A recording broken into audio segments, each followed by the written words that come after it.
Hey guys, this is some homemade lasagna. It's an incredible way to make some frozen meals. It's easy prep and it's really inexpensive per slice of homemade fresh lasagna. Yum.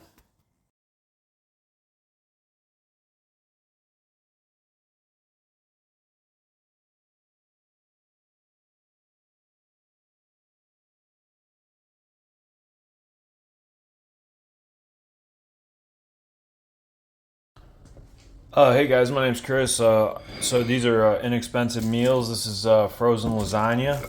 So what I did was I baked a lasagna and then I cut it up into 9 pieces, wrapped it in a saran wrap, and then put it in the freezer. So this is one meal, 2 meals. It's about $15, maybe 17 per batch of lasagna. Divided by 9, that's about a $2 meal right there. So it's good, and it's really good if you use Italian hot Italian sausage. So these are $2 meals. You can just keep them in there. Grab one, let it thaw, cook it. That's a pretty good amount of food. It's about $2. So, anyways, guys, this is my savings tip for the day.